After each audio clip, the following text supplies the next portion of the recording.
There are a variety of different file formats that you're going to run across when you're working in Photoshop. So we're going to take a minute and take a look at when you might save in one file format over another. The first file format that we should look at is the PSD, or the Photoshop file format. As soon as you open your documents into Photoshop and you start adding layers, whether they're adjustment layers or alpha channels or type layers or additional photographs, when you save that file, you have the option to save that file in a few different file formats. But for me, I've always saved these files as .psd files because I know that as a Photoshop document, all of my features in Photoshop, regardless of whether or not they're smart objects, regardless of whether they have transparency in them, I know that the PSD file format can save all of those different options. Saving this file as a PSD file also tells me that that is my master file, meaning that it's the one that's flexible, it's the one that has all the layers in it, and if I need to save off derivatives from it, maybe to post online or to be printed, I know that I can always go back to that master PSD file, which will be my high-resolution file and the flexible file that contains all of the different layers in it.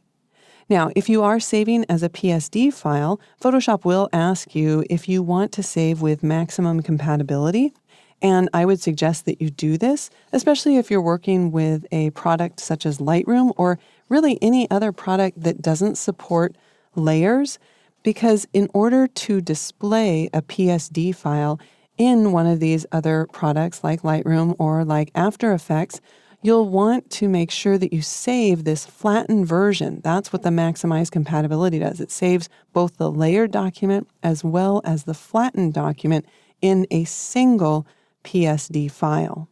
The PSD file format also allows other Adobe products like InDesign to show different layers and actually manipulate those layers, turning them on and off in the design program so that you don't have to return back to Photoshop to make just quick changes. Now, if you prefer, the TIFF file format is also an excellent format to save layered documents. And in fact, the TIFF file format can save all of those same Photoshop features like your layers and alpha channels. And the TIFF file format also plays really well with applications that can't read layers. If you're saving really large files, Photoshop will automatically default to the large document format. This large document format, it supports documents up to 300,000 pixels in either dimension, either height or width, and all of the Photoshop features are supported. So if the file is larger than 2 gigs and you try to save it as a PSD file, then Photoshop will automatically change the default format to PSB. If you're trying to save a 2 gigabyte file as a TIFF file, that's not a problem. You can actually save a TIFF file up to 4 gigs. But beyond 4 gigs, then Photoshop will automatically default to this PSB. Now, when we're talking 2 and 4 gigs per document, that's a really large file, and only a relatively few number of photographers or designers will ever need it. But if you're doing huge panoramas or heavily layered large files, you just might need the PSB file format. Let's talk a little bit about JPEG. JPEG is a flattened format, meaning that it doesn't support layers. It's also compressed, and it uses a lossy compression. So in order for a JPEG file to save space, it throws away information by selectively discarding data. And it selectively discards this information based on the quality settings that you choose when you're saving the file. So you can save a JPEG with the highest quality, and that highest quality is almost undetectable to the eye as long as you don't do more manipulations to it.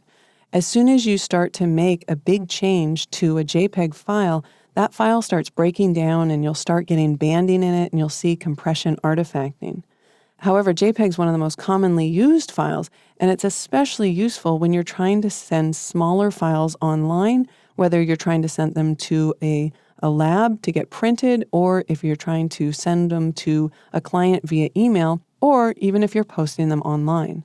You really only want to save a JPEG file once. You don't want to save over the original JPEG because every time you do, you are recompressing the file.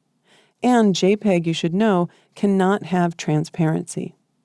The next format, the GIF file format or the GIF file format, is also a flattened format, and it's also lossy, but in a different way. You actually have to convert your image down to only having 256 colors in it. So you've got to actually change it from an RGB file that has 8 bits per channel into an index color file before you save it.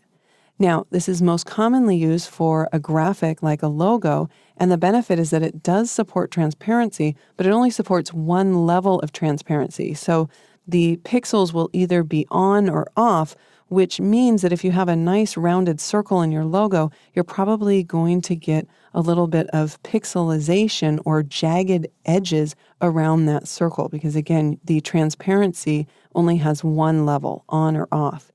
PNG is probably a better file format for working with other apps that require a flattened image, and you need to support multiple layers of transparency because PNG supports a full alpha channel mask, so it's got 256 levels of transparency. And a good example of this would be if you want to place your logo maybe in Lightroom as a watermark or as an identity plate, the PNG is the file format to use for that. There's also a file format called Photoshop PDF, and there are many reasons that you might want to use the PDF format. If, for example, you need to hand off your document to another person and that person doesn't have Photoshop, you could use the Photoshop PDF format and they could open that if they download the free Acrobat Reader. And you might be thinking, well, you could just send them a JPEG as well, and that's completely true. But one of the advantages to the Photoshop PDF is that you can actually password protect the document, so they would have to know the password to open the document. Or you could choose not to password protect the opening of the document, but you can password protect whether or not that person can print the document. So these security settings can really help you if you need to send something to a client that might be a prototype and you really can't have anyone else view the document. Then we have the DNG format, the digital negative format.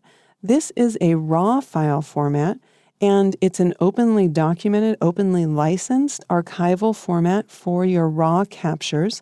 So you can convert your images from maybe a proprietary camera manufacturer's format like a .nef or .crw into a DNG format.